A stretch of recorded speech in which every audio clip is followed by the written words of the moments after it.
Muy buenas noches, apreciados hermanos y amigos. Que Dios los bendiga ricamente.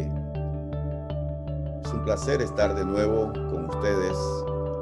En esta noche vamos a estar concluyendo la serie ¿Qué enseñó Pablo?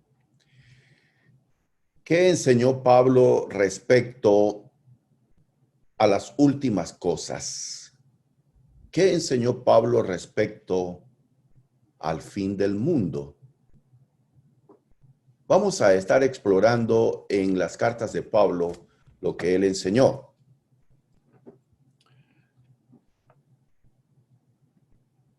Y estoy entonces rogando que ustedes tomen apuntes, abran la Biblia y todos entonces estaremos en este estudio bíblico.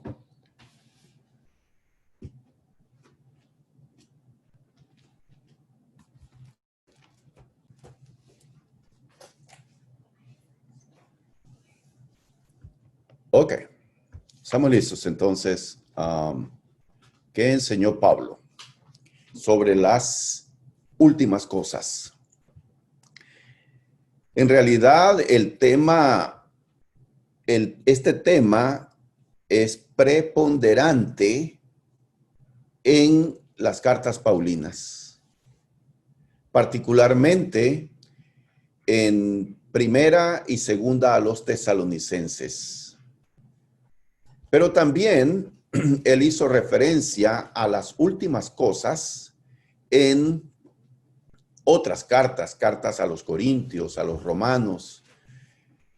Ahora, quiero también decir que este tema de qué va a ocurrir en el fin del mundo no es una enseñanza propia y única del apóstol Pablo. Quiero que sepan que el Antiguo Testamento, los profetas de Dios del Antiguo Testamento también hicieron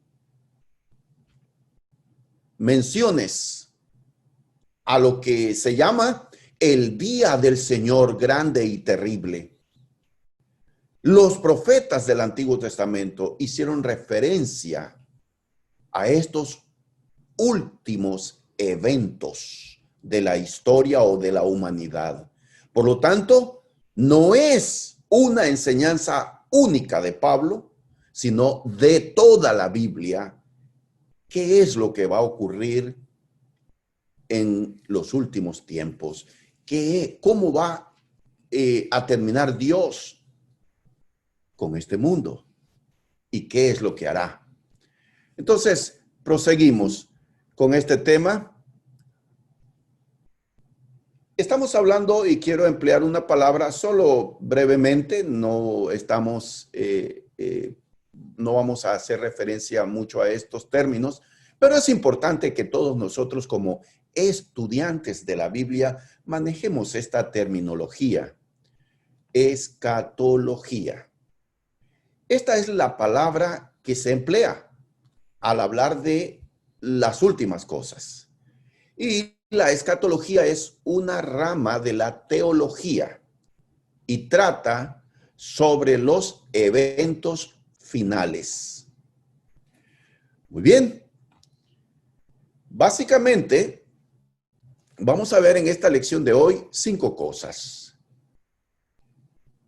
La apostasía, la segunda venida de Cristo, la resurrección, el juicio final y la entrega del reino al Padre.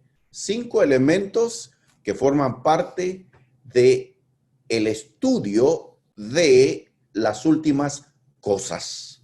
Entonces, comenzamos ahora con el primer punto, lo que es la apostasía. Muy bien.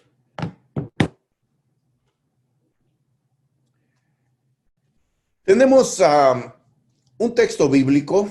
Primero, la apostasía es otra palabra que no es muy común en nuestro léxico, en nuestro lenguaje diario, pero es una palabra que está allí en las Sagradas Escrituras. Esta palabra apostasía viene de el verbo apostatar. Escuchen bien, no estamos hablando de apostar, es otra cosa. Estamos hablando de apostatar y significa apartarse, separarse, salir del camino. Primera de Timoteo 4, 1 al 3. Pero el Espíritu dice claramente que en los postreros tiempos algunos apostatarán. Aquí encontramos la palabra apostatar. Algunos apostatarán de la fe, escuchando a espíritus engañadores y a doctrinas de demonios. Noten esto en este versículo 1. El apóstol Pablo está dando una profecía. Está revelando. Dios le ha revelado algo que va a ocurrir. Y dice que en los postreros tiempos, algunos apostatarán de la fe. Lo que quiere decir es que algunos cristianos, maestros, líderes cristianos, se van a apartar del camino de la verdad, de la sana doctrina, de la palabra revelada por el Espíritu Santo, escuchando a espíritus engañadores y a doctrinas de demonios. Noten con qué certeza y con qué dramatismo y qué palabra más dura emplea el apóstol Pablo. Dice que algunos van a escuchar a espíritus engañadores y a doctrinas de demonios. Note el versículo 2, por la hipocresía de mentirosos que, teniendo cauterizada la conciencia, prohibirán casarse, mandarán abstenerse de alimentos que Dios creó para que con acción de gracias participasen de ellos los creyentes y los que han conocido la verdad. Entonces aquí el apóstol está revelando algo que va a ocurrir y le llama doctrina de demonios y, por ejemplo, menciona dos falsas doctrinas. El celibato, es decir, aquellos que quieren servir a Dios, dedicados 100% al servicio de Dios, dirigiendo la obra de Dios, no deben casarse. Dice que prohibirán casarse y prohibirán ciertos alimentos. Entonces, esto entra dentro de lo que va a ocurrir en los postreros tiempos. Continuamos con este tema de la apostasía. La apostasía forma parte de la doctrina que Pablo enseña sobre los eventos finales. Segunda a los Tesalonicenses, capítulo 2, versículo 1. Pero con respecto a la venida de nuestro Señor Jesucristo y a nuestra reunión con Él, os rogamos, hermanos, que no os dejéis mover fácilmente de vuestro modo de pensar, ni os conturbéis, ni por espíritu, ni por palabra, ni por carta como si fuera nuestra, en el sentido de que el día del Señor está cerca. Nadie os engañe en ninguna manera, porque no vendrá sin que antes venga la apostasía y se manifieste el hombre de pecado, el hijo de perdición, el cual se opone y se levanta contra todo lo que se llama Dios o es objeto de culto, tanto que se sienta en el templo de Dios como Dios, haciéndose pasar por Dios. ¿No os acordáis que cuando yo estaba todavía con vosotros os decía esto? Y ahora vosotros sabéis lo que lo detiene, a fin de que a su debido tiempo se manifieste. Rápidamente voy a hacer referencia. Estamos leyendo segunda a los Tesalonicenses, capítulo 2, versículo 1. El apóstol habla de la venida de nuestro Señor Jesucristo, o sea, la segunda venida. Y esta segunda venida está relacionada con otros eventos, pero antes que venga Cristo, dice que va a venir la apostasía. Y él les pide a los hermanos en Tesalónica, en el versículo 2, que no se dejen mover, o sea, arrastrar por falsas doctrinas, ni por espíritu, es decir, que alguien diga, yo he recibido una revelación y Cristo viene mañana a tal hora. Ni por palabra, es decir, alguien que diga, he leído la Biblia y dice que fulano de tal es Cristo o es el anticristo. Ni por carta como si fuera nuestra. No se dejen mover de lo que ya les enseñé, dice Pablo. Noten aquí que surgirían falsos profetas, falsos maestros que arrastrarían personas al error. Dentro de esas doctrinas falsas tiene que ver con la segunda venida de Cristo. Entonces, dice que antes que Cristo venga va a venir la apostasía. Noten esto. Y habla de un sistema religioso que va a aparecer. Y en el versículo 5 dice, ¿no os acordáis que cuando yo estaba todavía con vosotros os decía esto? Hace referencia a la visita que él hizo cuando él estuvo con ellos. Les enseñó sobre, tengan cuidado que van a venir falsos profetas y va a venir la apostasía. Dice en el versículo 6 algo muy importante, y ahora vosotros sabéis lo que lo detiene, a fin de que a su debido tiempo se manifieste. ¿Qué era lo que detenía la aparición de la apostasía? Es decir, el apartamiento de la sana doctrina. Bueno, la presencia de los apóstoles impedía que entraran estos lobos rapaces, pero una vez que ellos murieron, entonces ya nada los detenía y fue entrando poco a poco.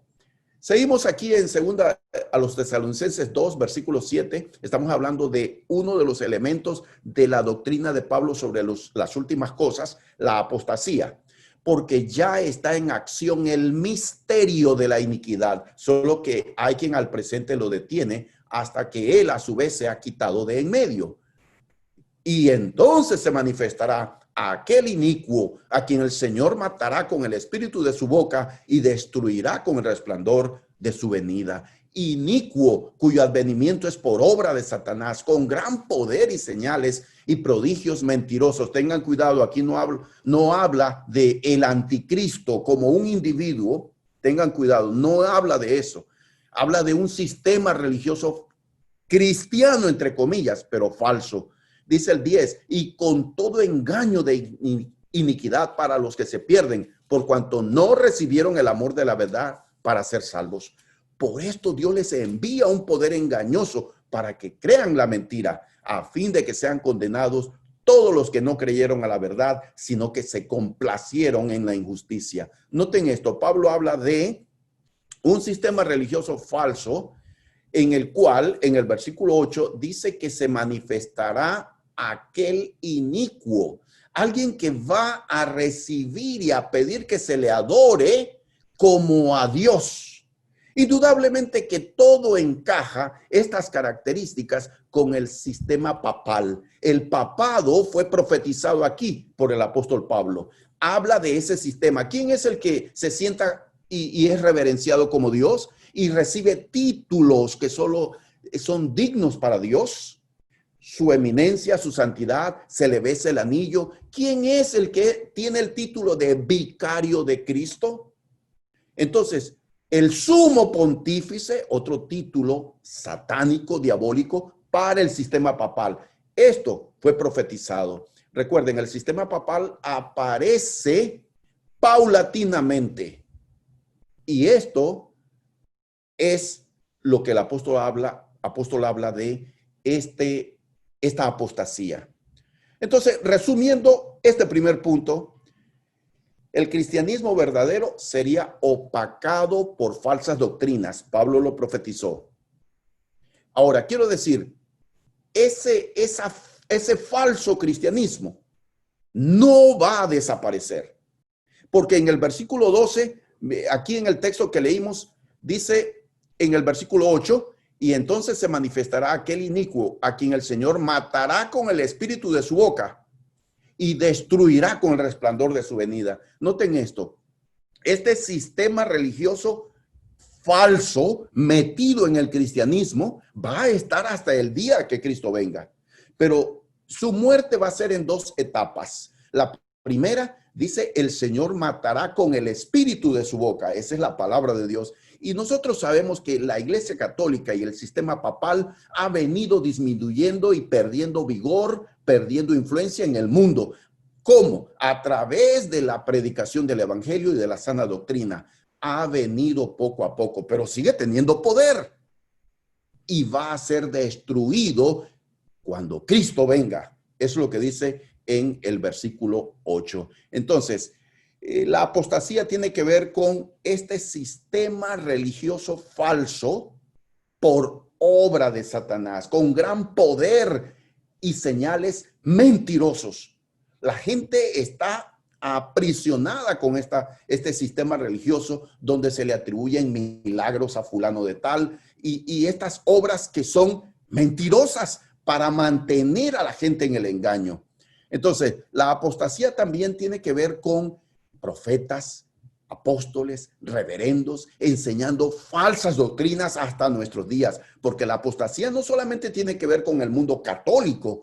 En el llamado cristianismo evangélico existe apostasía, falsas doctrinas, mujeres pastoras, mujeres dirigiendo iglesias, cuando eso va en contra de lo que Dios dice.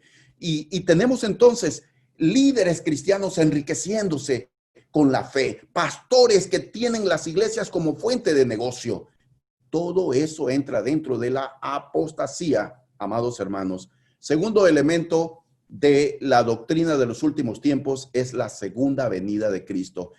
Parusía es la palabra en griego que significa venida, venida. O sea, hace referencia a la segunda venida de Cristo.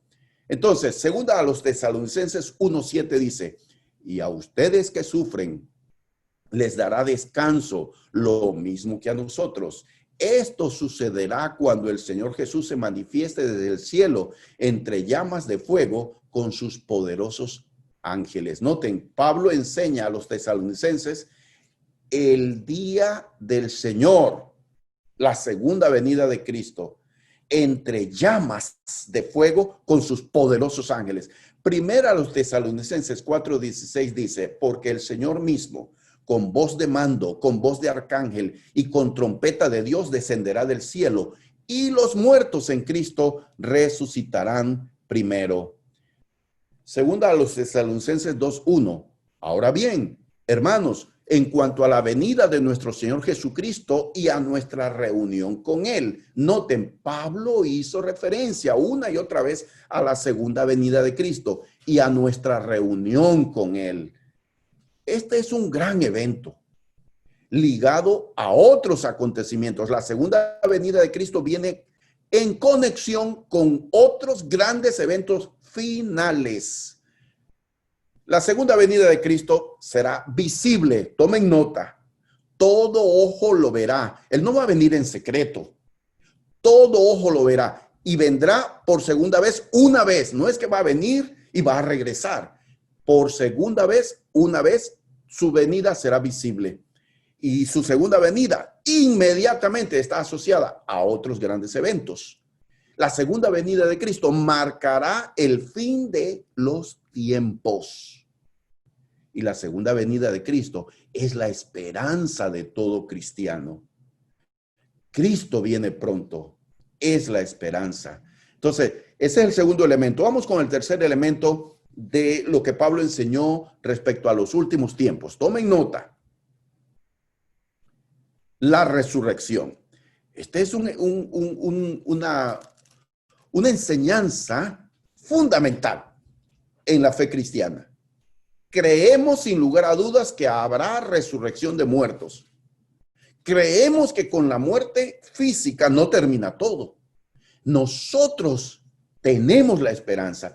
Pablo dijo en Hechos 24:15, dice así, teniendo esperanza en Dios, la cual ellos también abrigan de que ha de haber resurrección de muertos, así de justos como de injustos. Noten esto, la resurrección de los muertos no solamente es para los que esperan en el Señor.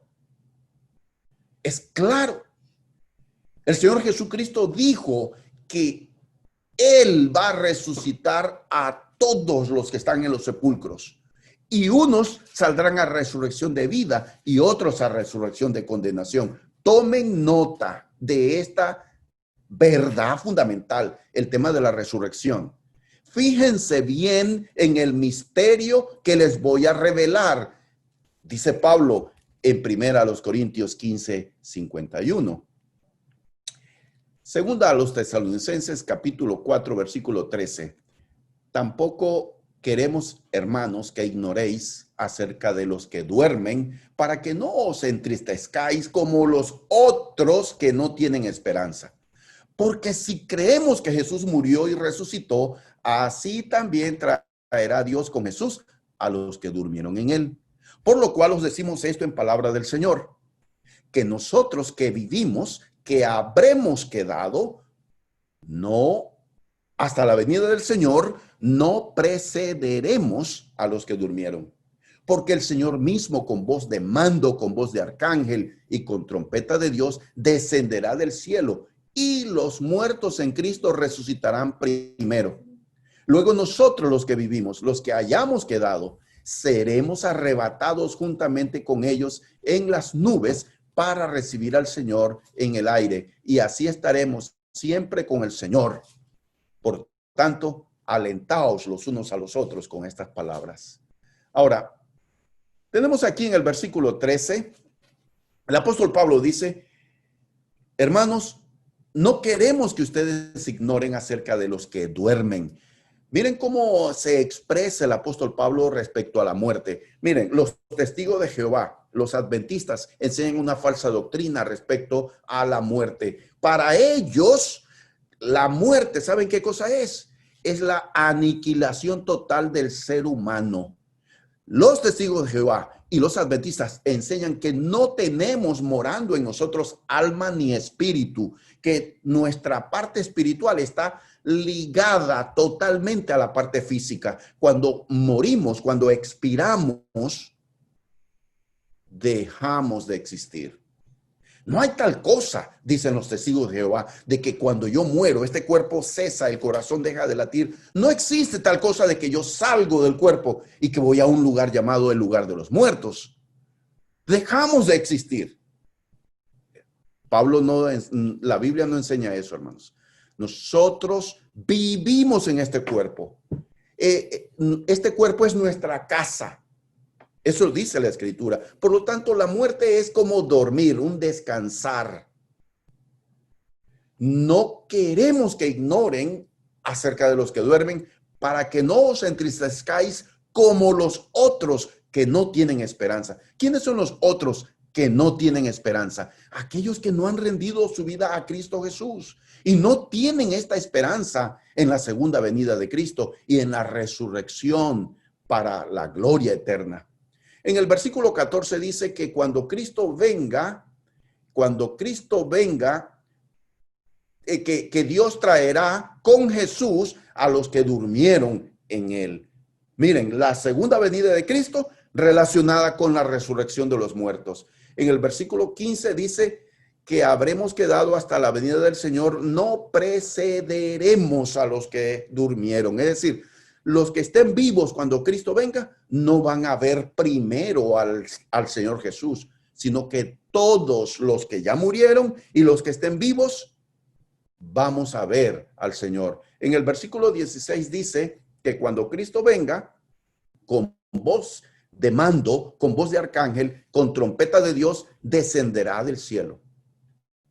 Y los muertos en Cristo resucitarán primero. Esto es importante, tomen nota de esto. No existe orden de resurrecciones. Oigan bien, cuando Pablo habla aquí de que los muertos en Cristo resucitarán primero, no está diciendo que solo resucitarán los que murieron fieles al Señor y que los infieles, los que no entregaron su vida a Cristo, los que rechazaron el evangelio, no van a resucitar o que resucitarán después. Tiempo después. Eso no enseña la Biblia, hermanos. El día que Cristo venga, todos los muertos resucitarán. Pero lo que Pablo quiere decir es que resucitarán los muertos en Cristo y los que estén vivos, fieles al Señor, juntamente con los que resuciten, serán levantados para ir al encuentro del Señor. En el versículo 17 habla una palabra que es muy usada y hay todo un desarrollo de doctrina que hay que tener mucho cuidado, no es doctrina de la Biblia, lo que llaman el arrebatamiento. Versículo 17 dice, luego nosotros los que vivimos, los que hayamos quedado, seremos arrebatados juntamente con ellos, es decir, los que murieron en Cristo y que resucitaron, y seremos levantados. Eso es lo que significa el arrebatamiento. Significa ser levantados para ir al encuentro del Señor. Y así estaremos siempre con el Señor. No significa que vamos a estar en el aire siempre. Solamente habla de ir a recibir al Señor. Muy bien. La resurrección, resumiendo, ocurrirá en un abrir y cerrar de ojos. Habrá una sola resurrección para todos, justos e injustos. Y los muertos en Cristo recibirán un cuerpo glorificado. Y los que estén vivos, fieles al Señor, lavados con la sangre del Cordero, experimentarán la transformación del cuerpo. Dios va a darnos un cuerpo glorificado. ¿Cómo es ese cuerpo? No sabemos. Es más, miren, estamos hablando de los eventos finales, pero no conocemos a profundidad, con lujo de detalles, todas las cosas. Estamos mencionando cosas que la Biblia revela. ¿Cómo es este cuerpo glorificado? No sabemos, pero será semejante al cuerpo que Cristo tuvo cuando resucitó. Eso es lo que creemos. Muy bien. Los cristianos resucitados serán arrebatados juntamente con los que estemos vivos para recibir al Señor en el aire. El juicio final, el cuarto de los eventos finales, el gran trono blanco que habla Apocalipsis, el día del Señor grande y terrible que mencionaron los profetas. Esto está ligado con la segunda venida de Cristo. El juicio final dice 2 Corintios 5:10, porque es necesario que todos comparezcamos ante el tribunal de Cristo para que cada uno reciba lo que le corresponda, según lo bueno o lo malo que haya hecho mientras vivió en el cuerpo. Entonces tenemos aquí una doctrina muy importante, el juicio final. Todos vamos a comparecer en ese día. Ciertamente que nosotros confiamos en la gracia del Señor, pero el juicio final está ligado a condenación y también está ligado a la salvación. Pero también hay otras cosas que no conocemos con detalles, porque en el juicio final habrá recompensas. ¿Cómo será la vida en el cielo, en la gloria, en la eternidad? ¿A qué nos dedicaremos?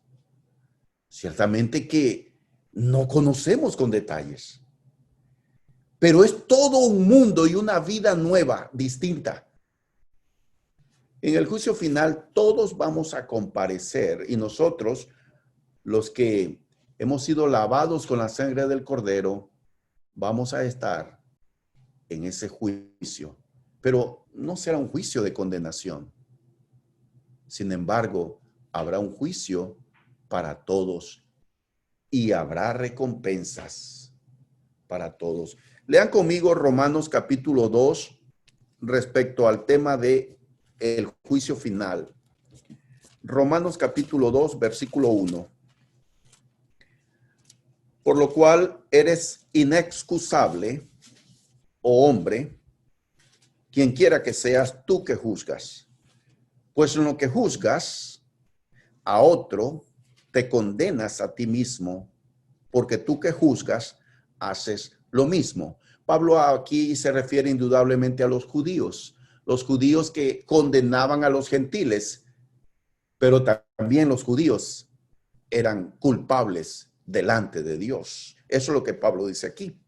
Mas sabemos, miren, Romanos 2:2, mas sabemos que el juicio de Dios contra los que practican tales cosas es según verdad. Y piensas esto, oh hombre, tú que juzgas a los que tal hacen y haces lo mismo, que tú escaparás del juicio de Dios. Noten esto, en el versículo 4, o menosprecias las riquezas de su benignidad, paciencia y longanimidad, ignorando que su benignidad te guía al arrepentimiento. Pablo está hablando aquí de los judíos. En el capítulo 1, desde el versículo 18 hasta el 32, Pablo habla de la condición del mundo grecorromano, de los gentiles, hundidos en el pecado, merecedores de la ira de Dios y del juicio de Dios. Ahora, los judíos no estaban en una mejor condición, y de eso es lo que está hablando aquí en el capítulo 2. Tú que juzgas y haces lo mismo. Pablo está hablando aquí en estos pasajes a los judíos. Y dice en el versículo 5, Romanos 2:5, pero por tu dureza y por tu corazón no arrepentido, atesoras para ti mismo ira para el día de la ira y de la revelación del justo juicio de Dios. Noten, Pablo habla aquí del juicio final. Un día terrible, el juicio final. Lo llama el día de la ira y de la revelación del justo juicio de Dios, el cual pagará a cada uno conforme a sus obras. Vida eterna a los que, perseverando en bien hacer, buscan gloria y honra e inmortalidad. Pero ira y enojo a los que son contenciosos y no obedecen a la verdad, sino que obedecen a la injusticia.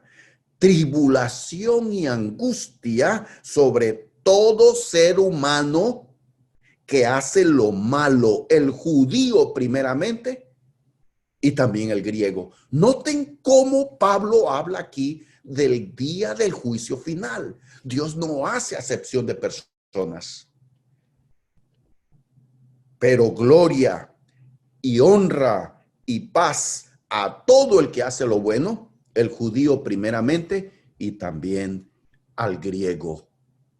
Porque no hay acepción de personas para con Dios. Sigamos leyendo versículo 12. Porque todos los que sin ley han pecado, sin ley también perecerán. Y todos los que bajo la ley han pecado, por la ley serán juzgados. Aquí Pablo habla de los que no tenían ley escrita, como los judíos y el pueblo de Israel que tenía una ley de Dios escrita.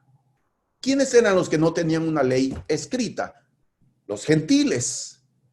Pero Pablo dice que no van a ser liberados del juicio de Dios. Los que sin ley pecaron también serán castigados. No hay excusa ni justificación para Dios. Versículo 13. Porque no son los oidores de la ley los justos ante Dios, sino los hacedores de la ley serán justificados. Porque cuando los gentiles que no tienen ley, oigan bien, ley escrita como los judíos, hacen por naturaleza lo que es de la ley. Esto es, estos, aunque no tengan ley, son ley para sí mismos. ¿De qué ley está hablando aquí el apóstol Pablo? Que los gentiles no tienen ley, pero sí tienen una ley. Versículo 15. Mostrando la ley escrita en sus corazones, dando testimonio su conciencia y acusándoles o defendiéndoles sus razonamientos. Entonces aquí habla de una ley natural, la ley de la conciencia, el conocimiento del bien y del mal, que todo ser humano tiene. Dios puso ese conocimiento en nosotros. Nacemos con ese conocimiento.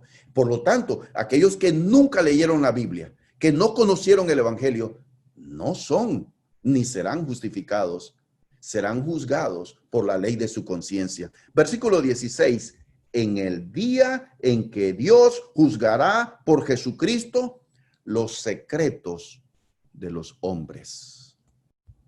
Noten cómo habla Pablo del juicio final.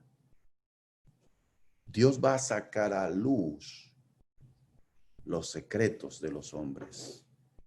El día de Jesucristo, el día del juicio final.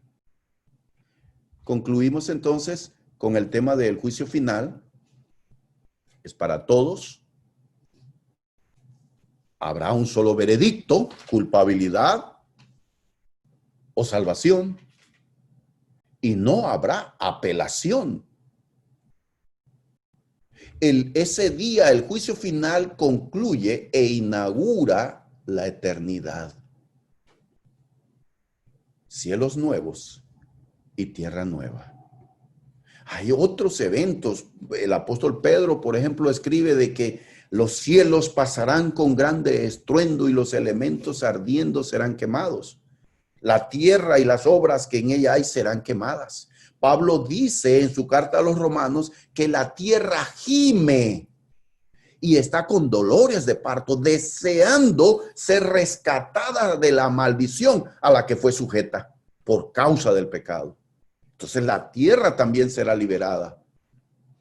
Será algo terrible ese día, el día del juicio final. Último, quinto elemento de esta doctrina de Pablo sobre los eventos finales, la entrega del reino al Padre. Habrá conmigo 1 Corintios capítulo 15. En todo el capítulo 15 el apóstol Pablo habla aquí, 1 Corintios, de la resurrección. Y él presenta una defensa de lo que es la resurrección contra aquellos que decían que no existe, no va a haber resurrección. Eso no es cierto, decían algunos. Pablo aquí, entonces, él hace referencia. 1 Corintios 15, 24 dice, luego el fin, cuando entregue el reino al Dios y Padre, cuando haya suprimido todo dominio, toda autoridad y potencia. Noten esto, después del juicio final, entonces dice que habrá un nuevo orden, inclusive se va a restaurar, mejor dicho, corrijo, se va a restaurar esa relación en la Trinidad como existía antes de el pecado, antes de la creación. Es un terreno que no sabemos. Nosotros creemos que Cristo está reinando ahora sobre su reino, que es la iglesia. Reina en el corazón de hombres y mujeres de todas las razas que han rendido su vida a Él y lo reconocen como Señor y Salvador. Cristo está reinando. Cuando Él venga, Él no va a venir a establecer su reino por 1000 años aquí en la tierra. Son falsas doctrinas. Cuando Él está reinando. Y cuando Él venga, habrá resurrección, habrá juicio final. Y una vez que Él ejecute el juicio final, entonces, cuando ya todo esté concluido, entregará el reino al Dios y Padre. Repito, ese acto significa una restauración del orden en la Trinidad. No sabemos mucho sobre eso. ¿Qué es lo que significa esto? Pues esperamos un día en que el Señor, cuando Él venga, y lo entenderemos todo. Muchas gracias por su amable atención. Estoy para responder cualquier interrogante que ustedes me hagan después. Estoy para servirles. Solamente quiero decirles esto. Nosotros creemos en cada una de las cosas que he presentado. Es nuestra fiel creencia es la palabra de Dios. Nosotros creemos en la segunda venida de Cristo en poder y gloria, y tenemos que estar preparados para ese día terrible. Y nos preparamos cuando rendimos nuestra vida al Señor. A los hermanos y hermanas les animo a que permanezcamos fieles al Señor. Meditemos en esta lección. Que Dios les bendiga.